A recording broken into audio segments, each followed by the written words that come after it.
Think the deserts are barren wastelands? Think again. It's time for 90 Miles from Needles, the Desert Protection Podcast. Thank you, Joe Jeffrey, and welcome all to another episode of 90 Miles from Needles, the Desert Protection Podcast. I'm your host, Chris Clarke, and this week, while I busy myself putting together a number of episodes based on interviews that I conducted while on my Southwest tour in late January and most of February, I thought I would bring you, in the meantime, a small excerpt of a book I've been working on for quite some time on the signature plant of the Mojave Desert, the Joshua tree. Now, this vignette takes place in the spring of 2005 on Sema Dome in Mojave National Preserve. At the time, my favorite place in the desert. Spoiler alert, 15 years after this takes place, there was a big fire that changed the place forever. But nonetheless, in 2005, it was an intact, unburned Joshua tree forest that taught me a huge amount of what I know about the desert. I hope you like this piece. Let's listen.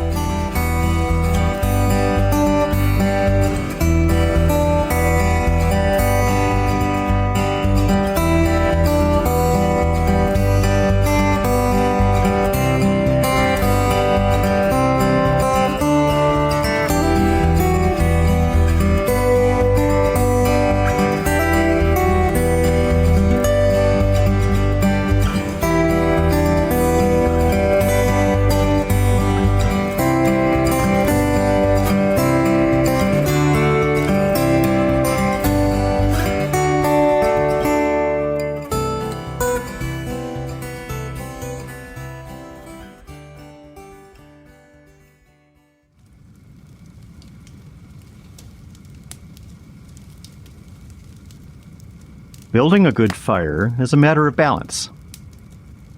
Bright flames are cheery, but they're relatively cold. If your intent is to keep tolerably warm for quite a while, your fire can't be either too efficient or too wasteful. You've got to stack your firewood loosely enough that the air can flow through freely, but not too loosely. Each burning log heats the burning logs nearest it. If you have too much space between them, the fire will cool off. Too little space between the logs, and the oxygen-starved fuel will keep its heat to itself. On a desert night like this, a cold one, in March 2005, I want to coax the fire to share every bit of warmth it can for as long as possible. For the 10th time this evening, I poke at my little campfire and think about my father. The cold drop of water hits the back of my neck, runs down inside my jacket. I turn. I scan the sky. It takes a moment of looking away from the fire for my eyes to adjust to the night, for the sky to resolve into starry view behind the ghostly firelit blooms of the Joshua trees that are all around me. The moon hangs low above the western horizon. It's a thin crescent, not quite bright enough to wash out the stars. And above me is a small dark hole in the sky moving eastward. It's a rain cloud, a tiny one. And it has thrown a droplet with uncanny accuracy at the spot on me most guaranteed to raise shivers. Another minute, and the cloud passes out of sight behind Kessler Peak. I turn back to my little fire. I nudge a blazing log sort of distractedly with my hatchet. I remember watching my father do the same thing.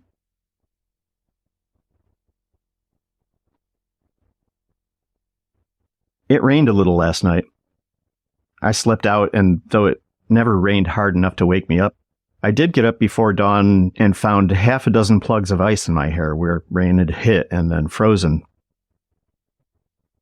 Tonight, the sky is clearer, and without its blanket of clouds, the desert is colder.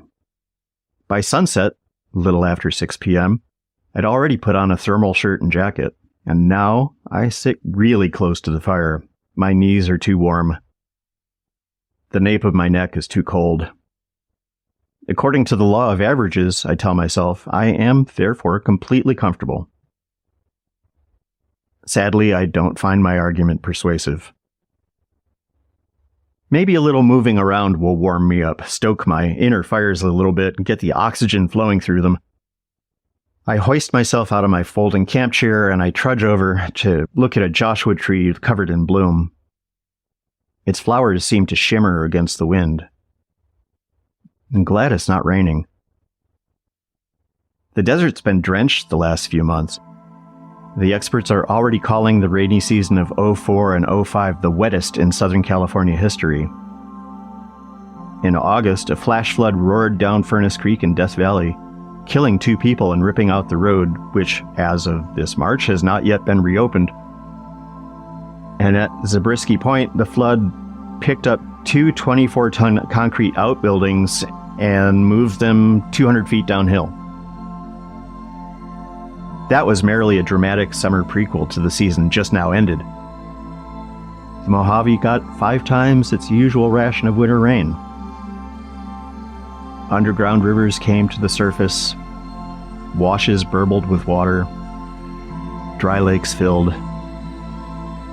In January, I stood at Badwater in Death Valley, 282 feet below sea level, lowest spot in North America, and a gigantic sheet of water lay before me. It was a ghost of Pleistocene Lake Manly, 2 feet deep across miles of valley floor. I stood at the bottom of Death Valley, one of the driest, hottest places in the world, and I cursed myself for not having had the forethought to bring my kayak.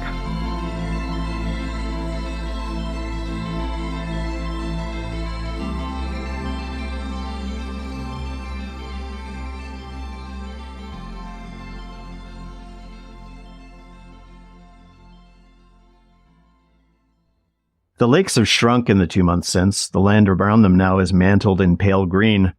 And here on Cima Dome in the Mojave National Preserve, the soil, which is usually barren between clumps of blackbrush and Menadora, grows a garden of flowers in the making. Little green leaves gather sunlight to make new generations of green leaves. The desert here already looks improbably lush a month before the usual beginning of desert bloom season, and soon this place will blaze with color. Rain and freezing temperatures in January and February spur Joshua trees to bloom in March. Stalks emerge from the clusters of sharp leaves at the ends of the tree's branches. These stalks look vaguely like fat asparagus spears about 1.5 feet long. And from the sides of these stalks emerge subsidiary stems, at the end of each of which is a fat flower bud that will open into a pale white blossom about 2 inches wide. At first glance, each blossom resembles an orchid, with 3 petals and 3 sepals. The flesh of these flowers is thick and waxy. It has a mild, soapy flavor that's only a slight hindrance to edibility. I have battered and fried the blooms and eaten them happily. Joshua trees are monoecious, which means that an individual tree will produce both male and female blossoms. On occasion, one Joshua tree flower will possess both male and female parts. This is a condition botanists call perfect, which, personally, I find rather enlightened.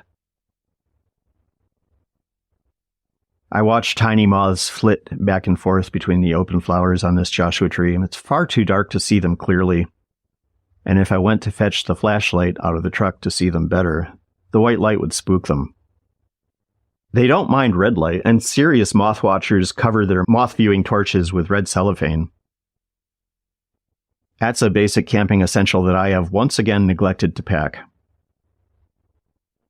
Doesn't really matter. I know what the moths look like, and my mind fills in a few of the murky details for me. They are Joshua tree moths. Here on Cima Dome, they'd be the eastern species, Tegeticula antithetica, as opposed to the Tegeticula synthetica I found closer to LA. They're whitish, sort of. Their wings kind of resemble those of dragonflies, 2 pairs of elongated ovals, the longer ones in front, wingspan under 1 inch. The rearward margins of those wings have a fringe of tiny hairs. The moths crawl into and out of the flowers with purposeful determination. Sometimes they leave one flower and crawl into the next one.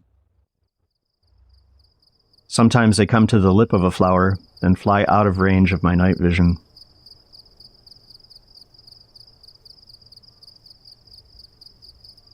The top log on my fire collapses, its strength burned away.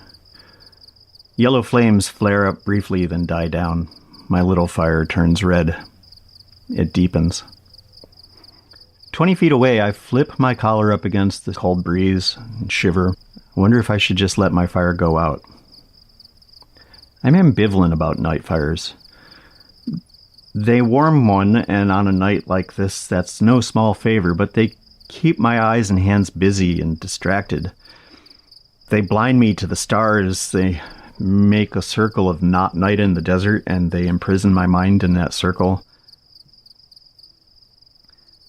The fact that we use fire distinguishes us from all the rest of nature, and at times it separates us from all the rest of nature as well. Over here, with my fire dying down, I feel the night seeping into me. The stars grow in brilliance as the moon arcs toward Teutonia Peak. Out in the open desert, somewhere between me and that moon, a coyote yodels its traditional folk song at the stars. Another one, a half mile behind me or so, responds in kind. And then a third. For a long moment, my desert night is filled with song.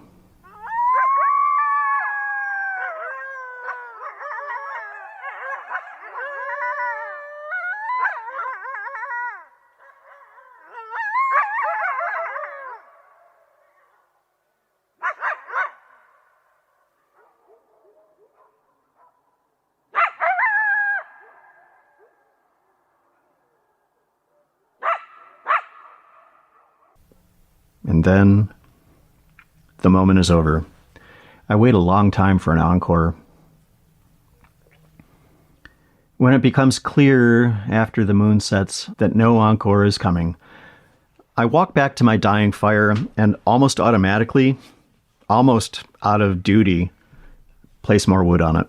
In 10 seconds, it's ablaze.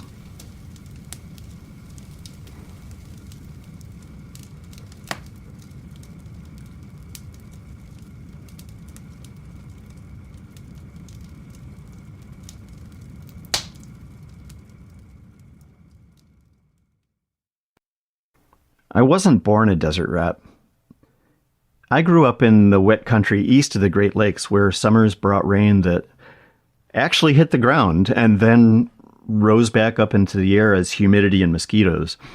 I spent my first 2 decades living among pin oaks and silver maples, every untended plot of land a green wall, the forest soil a spongy sodden mass shot through with moss and fungal threads and salamanders, the view in every direction blocked by a profusion of leaf and branch.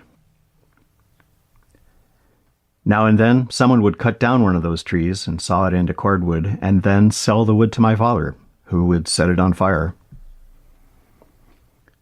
Tonight, my fire is made of pinyon and juniper, and their clean, scented smoke smudges my mind like burning sage.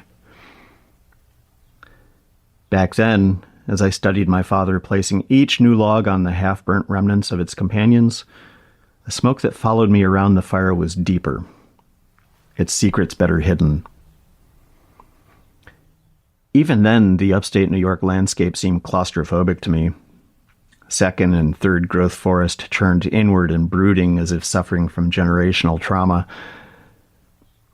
My father's campfires put out a moist smoke, tanged with fungal woodland notes that hinted at old, unremembered pain. Quiet questions I soon knew better than to ask. I left New York at age 22 and hitchhiked west and woke one morning in northern Nevada. The emptiness of the desert landscape completely unnerved me. The landscape seemed unadorned and ugly. And yet I couldn't tear my eyes off the far hills. Everything was out in the open there. Any secrets the sagebrush might have held seemed small and subtle. In time, the northeastern forests of my youth seemed stultifying, overgrown, and choked. My allegiance had shifted. I had adapted to the West's open terrain. Still, put me in front of a Western campfire and I'm transported back into a cloud of that older smoke, sitting once again by older fires back east. My father would poke at the fire in resolute wordlessness, adjusting his precise fuel placement by increment. For the first 15 years of my life, I started fireside conversations that went nowhere. My father met each question, each statement, either with a dismissive-sounding sentence or with complete silence, leaving me feeling that I just said something stupid. Eventually, I began to feel as though my saying anything was a disappointment of his expectations of silence. These days, I know that was wrong. These days, I know his silence masked old hurt, that it really had nothing to do with me. I realize now how well he meant, how adrift he felt in a talkative world. His eldest son and campfire apprentice growing out of his paternal worship, his marriage to my mother slowly crumbling. I'm much older now than he was then, and now I get it. Back then, I blamed myself for the awkward silences. They made my heart shrivel. I never doubted his love for me, just his respect. One afternoon on a bluff above the St. Lawrence River, my father gathered kindling for that night's fire, and I was 9 or 10 years old. I found a path leading beguilingly into the woods, and not looking forward to the next hours of silence, I announced I was going for a walk. My father brought me up short with some anger. I wasn't going anywhere, he said. The woods are dangerous for unchaperoned children. He told me a story, vague and seemingly half-remembered, about 2 boys who'd gone out for a walk in the woods near his father's farm, and they got lost, he told me. And when they were found, they were dead. The story, no more than 5 sentences long, had an immediate and permanent effect on me, and predictably, that effect was the exact opposite of the one my father had intended. I was persuaded that the forest was a thrilling place. I gave my father 20 minutes to lose interest in what I was doing and walked nonchalantly up the path into the woods. I spent subsequent decades doing the same thing, hoping that my old life would end and a new one begin among the trees. After a moth pollinates the Joshua tree flower, that flower slowly develops into fruit. At the same time, the 1 or sometimes 2 eggs the moth lays in each flower develop into moth larvae. They'll eat a few of the seeds before they emerge and drop to the ground, then bury themselves in the soil, awaiting a future bloom of Joshua trees to emerge as adults and continue the cycle. The process is a matter of balance. A Joshua tree will shed a flower if the moth has laid too many eggs in it, or if the moth hasn't packed enough pollen into the flower, or if too much of that pollen came from the same tree, which increases the risk of inbred seedlings. If not for developing Joshua tree fruit, the new generation of moths would have nothing to eat. If not for moths to pollinate the flowers, no new Joshua trees would be born. One by one, each generation makes its way into the forest. Each generation fades in turn in favor of the one that follows. A link in a braided chain stretching back to the dawn of life. And each generation bears the mark of those generations that came before.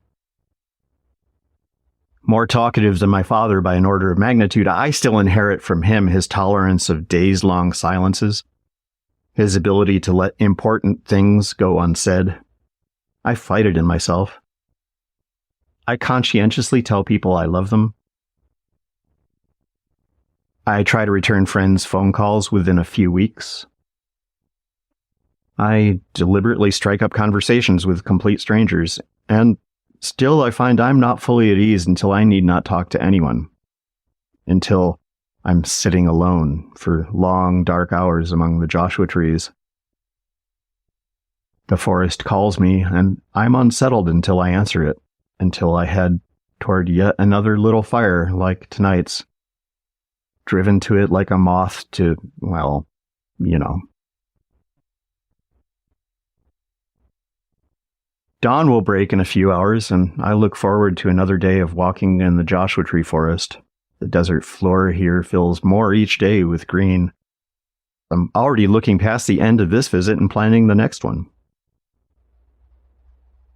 2 weeks from now, a month, with all the winter rain, 2005 will certainly be a killer year for desert blooms.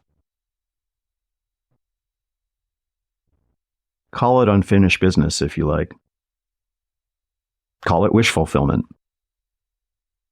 It's the basic lesson of modern biology, all of evolutionary theory summarized.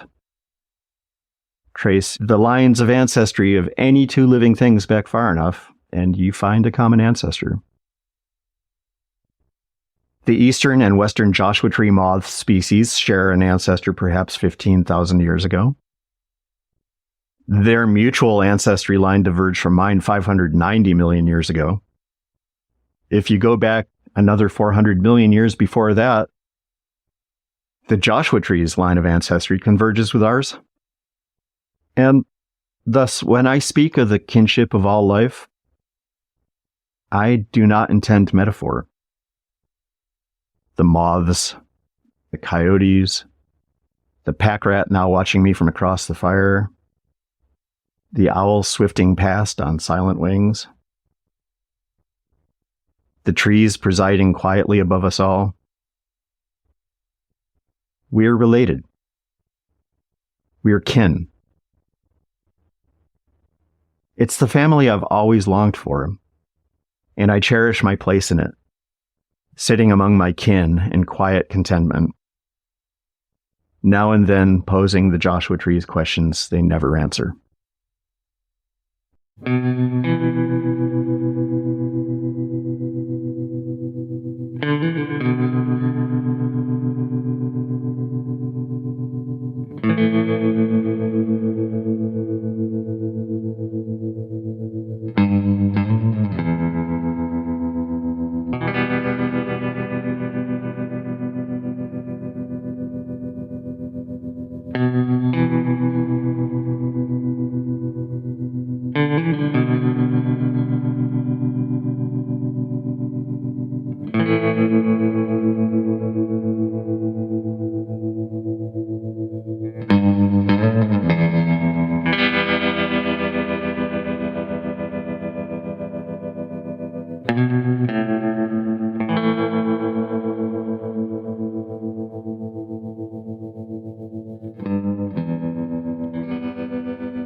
Well, that about wraps up this episode of 90 Miles from Needles, the Desert Protection Podcast. Once again, I want to thank our voiceover person, Joe Jeffrey, for announcing our intro and outro, as well as Martine Mancha for providing us with wonderful podcast artwork, and Brightside Studio for our theme song, Moody Western. This week, I also want to thank our wonderful board members, Lucas Basulto, Caroline Partamian, and Brooke Binkowski.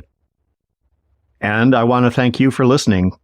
The Desert Advocacy Media Network, which is the nonprofit home of 90 Miles from Needles, can always use your help. Check us out at thedam.org. That's THEDAMN.org. On that website, there are little places where you can click and have a donation box pop up. You can make a donation of whatever size you want, recurring or one time. The important thing is, we couldn't do this without your help. We are incredibly grateful to you for the support that you've shown, whether by donating, by listening, or by sharing this with your friends. Lastly, a special thanks to Audrey Sheary, our friend in Tucson, for putting together a social media video based on an interview with me, publicizing the podcast and the Desert Advocacy Media Network. Her Instagram account is Old Pueblo Curiosities. You want to check that out. And coming soon, we will have episodes on Grassroots Land Trust Protection Organization in El Paso/Juarez that's working to protect pieces of the Chihuahuan Desert. We're going to be talking about attempts to put a freeway through the beautiful and largely intact desert west of Tucson. And we're going to be talking about the border between the U.S. and Mexico. And there's any number of other things coming up all the time that we will be covering in the next few weeks. If you have an issue you'd like us to take a look at, let us know. I can be reached at chris@90milesfromneedles.com, or you can call our Google Voice number at 760-392-1996. Please stay safe and healthy. The desert needs you. Until next week, me and my dog Hart, barking incessantly outside as I record this, will both see you at the next watering hole. Bye now.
"90 Miles from Needles" is a production of the Desert Advocacy Media Network.